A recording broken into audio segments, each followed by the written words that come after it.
Bien, pues seguimos con este tema. Este, Decíamos que estábamos hablando de la historia de la iglesia, la iglesia fundada por Jesucristo. Y algunas de las razones, de los argumentos que a nosotros como católicos nos hace estar seguros, nos hace estar confiados, con certeza de que esta iglesia es la verdadera, ¿sí? Eh, por ejemplo, es esta fundación de Jesucristo en Pedro, ¿sí? En Pedro, donde le da autoridad, no en una sola cita, en varias citas le habla que pues que confirme a sus hermanos, que los guíe, que los pastoree, ¿sí? Eh, en, el, en la cita bíblica de San Juan 21:15 nos habla que le dice a San Pedro que pastoree sus ovejas. Entonces, yo como oveja de Jesucristo, yo quiero ser de las ovejas de Jesucristo. Precisamente yo quiero ser de las ovejas que pastorea el rebaño de Pedro y sus sucesores. La sucesión apostólica es algo que los hermanos separados les choca, les repatea, ¿sí? Porque si la sucesión apostólica es, eh, es verídica, eh, pues ellos pues no tienen nada que hacer, ¿verdad? Porque sus iglesias son de 1500 años para acá. Entonces sabemos cuándo y quién las fundó, ¿sí? Por ejemplo, la iglesia de la luz del mundo sabemos que la fundó el señor Eusebio, ¿sí? Eusebio, no recuerdo ahorita el apellido, ¿sí? El señor Eusebio en 1926. El 6 de abril de 1926 es cuando el Señor por primera vez se empieza a existir la iglesia de la luz del mundo. ¿Sí? Entonces, eh, pues si la sucesión apostólica existe, pues ellos no tienen con de qué manera comunicar, ligar a los apóstoles, que son 1800 años anteriores a su iglesia, ¿sí? Entonces, para nosotros la sucesión apostólica es algo bien importante. Voy a hablar un poquito sobre la sucesión apostólica. Vemos cómo eh, los apóstoles imponían las manos para transmitir el poder que Jesucristo les había dado. Y esto se los puedo demostrar yo con la Biblia. Porque si yo les hablo nada más con palabras, pues son nada más palabras mías y no tienen validez. Entonces, pero si yo les hablo con palabra de Dios, pues lo que estoy diciendo tiene sentido, tiene poder, ¿sí? Vamos a ver, por ejemplo, a San Pablo. San Pablo, que es muy mencionado por el señor Montemayor, que es el apóstol, ¿sí? Que es el apóstol, ¿verdad? Que Jesucristo, cierto que lo llamó, pero lo mandó con los miembros de la iglesia. Ahora vamos a ver en qué cita bíblica es ordenado San Pablo. Se le impone las manos y se le envía, ¿sí? No sé si usted lo sepa, mi hermanitos de la luz del mundo, pero la palabra apóstol quiere decir enviado, ¿sí? A los apóstoles son personas que Dios envió con poder para predicar su doctrina. Entonces, los apóstoles eran personas inteligentes, sabían que no iban a ser eternos. Entonces, precisamente por eso imponían las manos para que la iglesia tuviera más alcance, para que cuando ellos murieran, eh, pues la iglesia subsistiera, la iglesia siguiera existiendo. Vemos pues que San Pablo no era de los 12 apóstoles. Ya tiempo después, él era perseguidor de la iglesia. Él era fariseo, ¿sí? Y Jesucristo le llama y lo manda para que se quedó ciego y le impusieron las manos, se le quitó la ceguera, ¿sí? Y ya después que se va con los apóstoles, los discípulos, y ellos lo envían junto con Bernabé. Esto lo podemos ver en Hechos de los Apóstoles, capítulo 13, versículos del 12 en adelante. Vamos a verlo, ¿sí?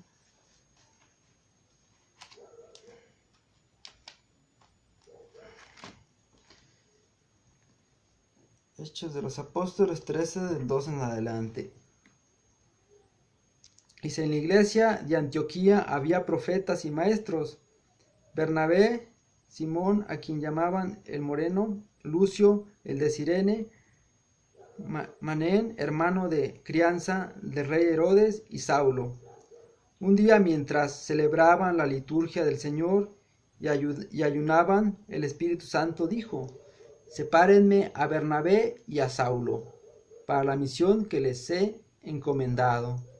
Entonces, después de ayunar y orar, les impusieron las manos y los despidieron. ¿Sí? Aquí vemos claramente que Jesús llama a Pablo, pero quien le transmite ese poder es la iglesia que ya Jesucristo había dejado. O sea, los discípulos, ¿sí? Le imponen las manos y lo envían a predicar, lo envían a evangelizar, ¿sí? Y sabemos pues que también San Pablo le impuso las manos a Timoteo, a varios personas que él evangelizó, que él convirtió, y les impuso las manos, y estos mismos impusieron las manos a otros y a otros y a otros. Eso es lo que se llama la transmisión de poder, el poder de Jesucristo. La tradición también. Tradición es transmisión de doctrina, ¿sí? La doctrina se fue transmitiendo de generación en generación. Y esto lo podemos ver en la historia. Lo podemos ver en la historia, por ejemplo, ya con la siguiente generación. La siguiente generación de los apóstoles. Ya los apóstoles, el último apóstol murió en el año 100, San Juan. Y una de los comentarios que hacía el señor Carlos Montemayor es decir, ¿por qué si en el año 70 y tantos, 80, que murió Pedro, no dejaron a Juan como su sucesor? ¿Cómo es que un obispo vale más que un apóstol? ¿Ya? ¿A quién le está poniendo valor o sea, quién vale más, Lino o San Juan? ¿Verdad? ¿Qué es lo que dijo Jesucristo? El que quiera ser el más grande, sea el servidor de todos. Pero a cada cual le da una misión. ¿Sí? A cada cual le da una misión. Y si decimos que lo podemos ver en la Biblia, que las llaves se las dio a Pedro. Entonces, la historia nos dice bien claro que las llaves cuando murió San Pedro, se le dieron a Lino, ¿sí? Y pensemos un poquito. Dice que la iglesia fue consolidada, fue diseñada en el siglo IV. Si en el siglo IV voltearan hacia atrás y decimos a quién tenemos como candidatos para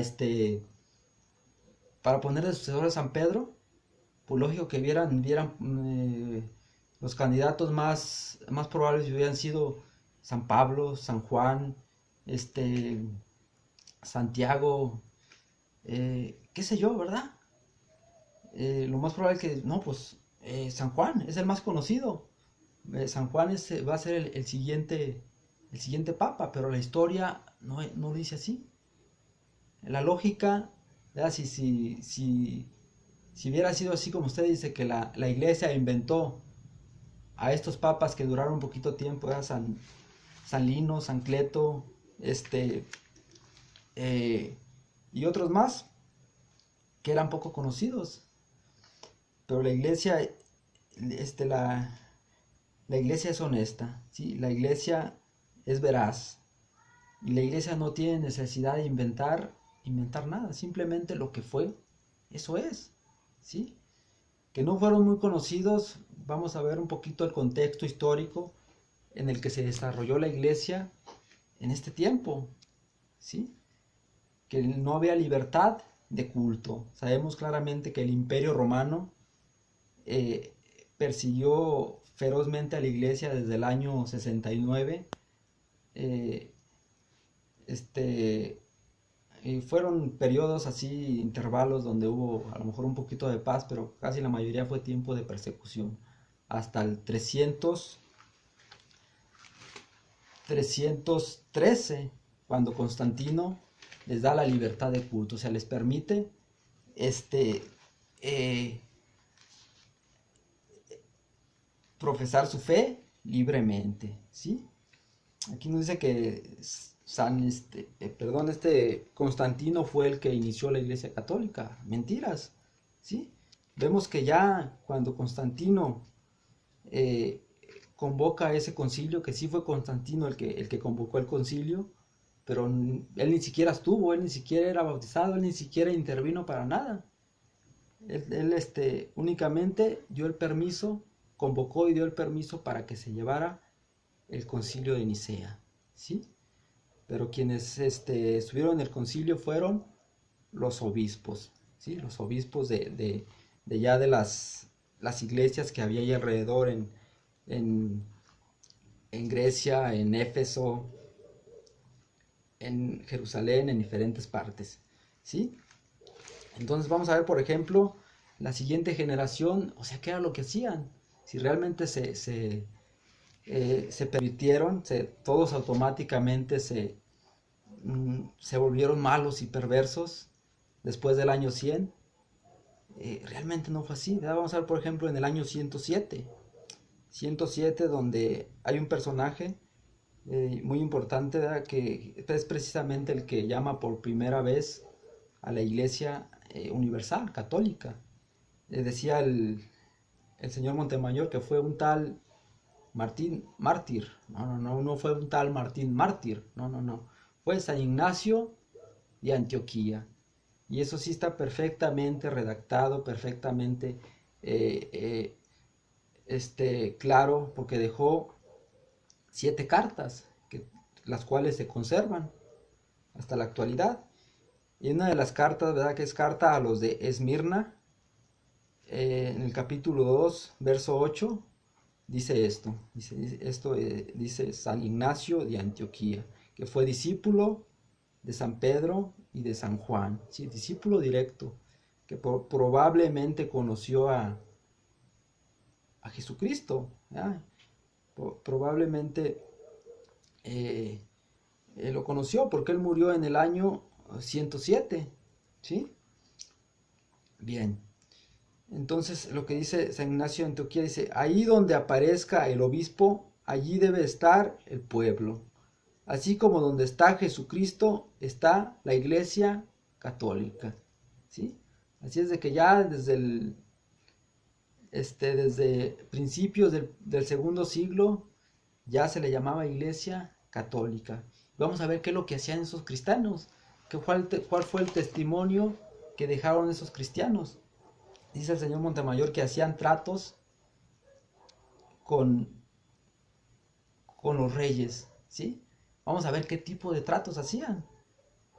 En ese tiempo, todos los que no le daban culto de adoración al César, todos los que no renegaban su fe cristiana, eran martirizados, eran echados a los leones.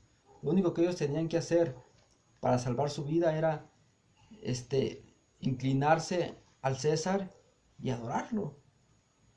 Y ellos decían, primero muertos que darle la espalda a Jesucristo Dios, ¿sí? Porque estos primeros mártires, estos primeros cristianos católicos, tenían bien claro las palabras de Jesús. esas palabras que dijo, aquellos que den su vida por la fe, pues salvarán su vida, salvarán su alma, ¿sí? Así es de que muchos iban con alegría a dar su vida por la fe.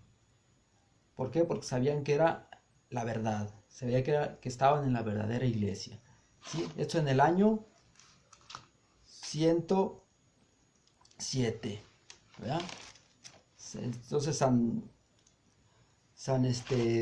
Ignacio de Antioquía fue llevado desde Antioquía hasta Roma, ¿verdad? Donde fue martirizado en el Coliseo romano, ¿sí? Y hay que saber diferenciar muy claramente lo que fue el Imperio Romano, Roma imperial, que el Imperio Romano, pues ya a partir de que Constantino declara la libertad a la iglesia, ¿sí?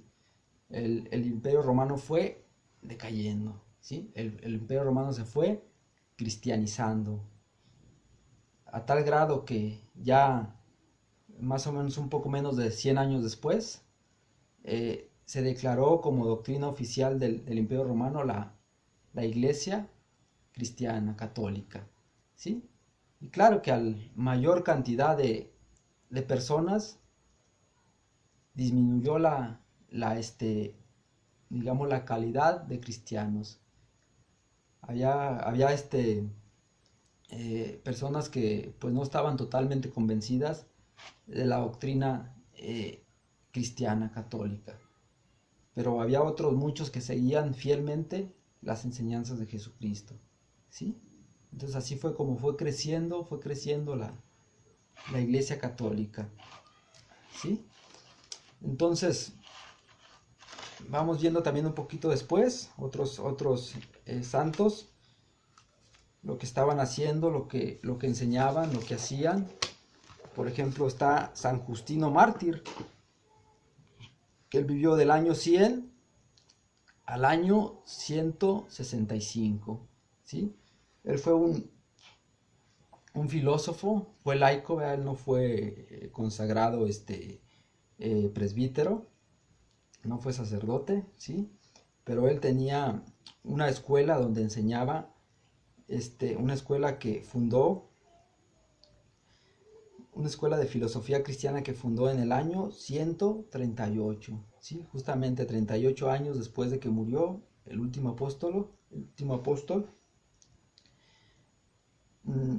Él seguía con la doctrina. Vamos a ver qué es lo que enseñaba. Él, en uno de sus libros dejó escrito, dice: no tenemos el pan y el vino como pan y bebida comunes, sino como carne y sangre del mismo Jesús encarnado. Vemos claramente que enseña lo que enseña la Biblia, ¿sí? Que lo que decía Jesucristo en el capítulo 6 de San Juan: el que coma mi carne y beba mi sangre tendrá vida eterna. Y es lo mismo que enseñan ahorita la Iglesia Católica. Jesucristo, Eucaristía, es el cuerpo y la carne del mismo Jesucristo Dios. Y el que coma y beba la sangre de Jesucristo Dios tendrá vida eterna, ¿sí? Claro que para poder comer y beber la sangre de Jesucristo Dios hay que cumplir los mandamientos, hay que tener vida de sacramentos, ¿sí?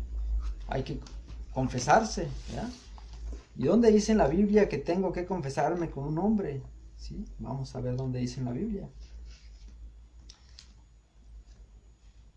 Esto está en el capítulo 22 de San Juan, en el capítulo 20 de San Juan, perdón. Vamos a ver. Capítulo 20 de San Juan, versículos del 21 en adelante. Les dice Jesús: la paz esté con ustedes. Y añadió: como el Padre me ha enviado, yo también los envío a ustedes. sopló sobre ellos y le dijo: reciban el Espíritu Santo. A quienes les perdonen los pecados, Dios se los perdonará, y a quienes se los retengan, Dios se los retendrá. ¿Sí? Así es de que está bien claro, ¿verdad? Cómo Jesús, que tiene toda autoridad, le da ese poder a los apóstoles de perdonar pecados. ¿Sí? Y así como se lo da a los apóstoles, se los da a todos sus sucesores. ¿Sí? Y aquí en la Biblia, si nos ponemos a leerla detenidamente, nos vamos a encontrar detalles maravillosos. ¿Verdad? Como por ejemplo este que dice que sopló sobre ellos. Si nos ponemos a buscar en la Biblia cuántas veces hay esta expresión en la Biblia de que Dios sopló, la vamos a encontrar solamente 2 veces, ¿sí? 2 veces. Una es esta y otra es en el capítulo, perdón, en el libro del Génesis, donde dice que Dios sopló sobre Adán y le infundió la vida, ¿verdad? Donde lo hizo de barro y sopló en su nariz y le infundió la vida, ¿sí? Entonces sabemos que el pecado, nos dice San Pablo, el pecado es la muerte, ¿sí? Nos dice San Pablo que el resultado del pecado es la muerte. Entonces, hay un dicho que dice: muertos no son los que yacen en la tumba fría, sino los que tienen muerta el alma y caminan todavía. O sea, explicándolo un poquito mejor, son las personas que están en pecado mortal, ¿sí? Entonces, ¿qué es lo que nos puede quitar este pecado mortal? El soplo de vida, el soplo de la confesión, ¿sí? ¿Quién es el que perdona los pecados? Pues Jesucristo Dios, ¿sí? Así es de que si Él es el que perdona los pecados, pues Él es el que decide la forma de cómo perdonarlos. Si Él nos dice que sea con un hombre, tenemos que ser obedientes. Tenemos que ser obedientes y obedecer, ¿sí? Así es de que los católicos queremos ser obedientes a la voluntad de Dios y precisamente por eso es que nos confesamos con los sacerdotes, que si el sacerdote es pecador o no es pecador es cosa que Dios le va a dar cuenta, el sacerdote le va a dar cuentas a Dios, pero a mí me va a pedir cuentas de por qué no obedecí lo que está en la Biblia, ¿sí? Bien, entonces vemos pues que ya desde el año 165 se enseñaba lo que se enseñaba en el siglo I, lo que se enseña ahorita, ¿sí? Esto es lo que a mí me da como garantía de que estoy en la iglesia de Jesucristo, ¿sí? Bien, vamos a ver otro autor. Por ejemplo, también San, San Policarpo. San Policarpo vivió del año 130 al 208. Dice en su libro Contra las herejías,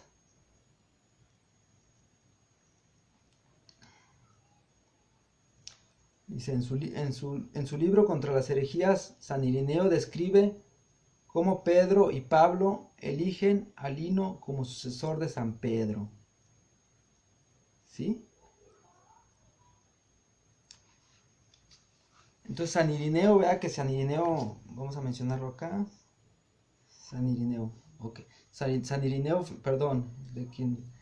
San Policarpo no, San Irineo, fue el que vivió del año 130 al año 208. Y en uno de sus libros, él describe cómo Pedro y Pablo, ¿verdad? Cuando vivían, sabían que iban a morir, sabían que no eran eternos y sabían que alguien tenía que quedarse a cargo de la iglesia. Entonces, una persona que cercana, ¿verdad? Que vivió, eh, conoció a los discípulos de San Pedro y San Pablo, es el que narra cómo Pedro y Pablo eligen a Lino, ¿sí? Eligen a Lino como papa. Entonces la historia está clara, ¿sí? Bien.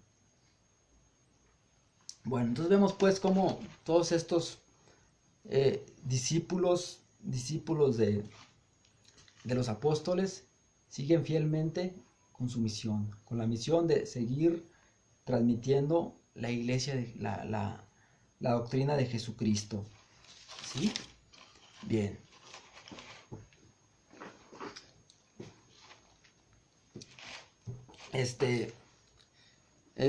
Los concilios, dice el señor Montemayor que el concilio de Jerusalén, ¿verdad? Aquí en Hechos 15, que no conciliaron, sí, que ese no fue un concilio porque no conciliaron. Bueno, para saber si conciliaron o no conciliaron, pues hay que saber primero qué quiere decir conciliar. Sí, así que vamos al diccionario un poquito y vamos a ver qué quiere decir conciliar. Entonces, conciliar quiere decir poner de acuerdo a los que están en desacuerdo. Poner de acuerdo a los que están en desacuerdo. Entonces vamos a ver si estaban en desacuerdo los... Vamos a ver qué es lo que nos dice. ¿Cuál era el conflicto en Hechos? ¿Qué es lo que se discutía en esa reunión de Jerusalén? ¿Sí? Para saber si conciliaron o no conciliaron. ¿Sí? Bien, vamos a ver, aquí está Hechos de los Apóstoles, capítulo 15. Aquí está, vamos a leer. Dice, algunos que habían bajado de Judea enseñaban a los hermanos, si no se circuncidan según el mandamiento de Moisés, no pueden salvarse.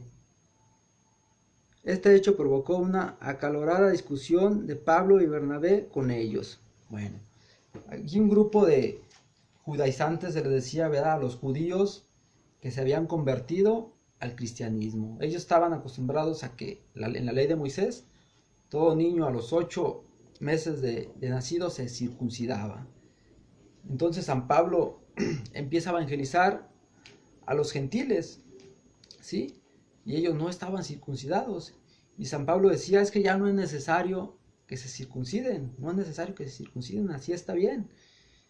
Y los judaizantes decían, es que cómo no, la Biblia lo dice, Moisés lo dice, el Antiguo Testamento lo dice, así es de que se tienen que circuncidar.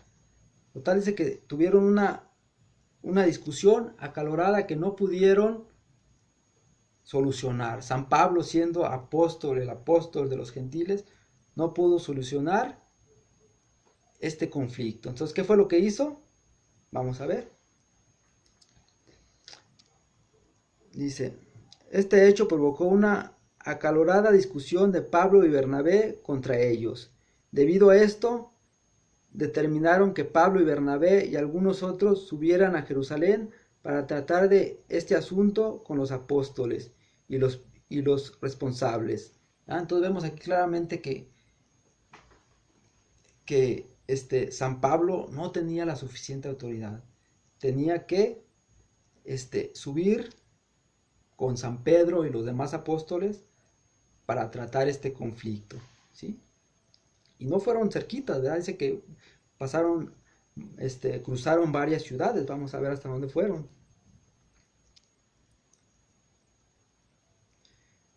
Dice, Pablo y Bernabé y algunos otros subieron a Jerusalén para tratar este asunto con los apóstoles y los responsables presbíteros, pues por la iglesia de Antioquía, de todo lo necesario para el viaje.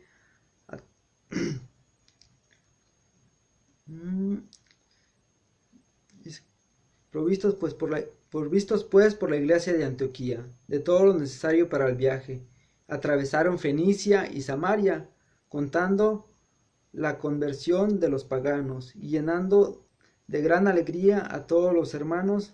Al llegar a Jerusalén fueron recibidos por la iglesia, los apóstoles y los responsables, y les contaron todo lo que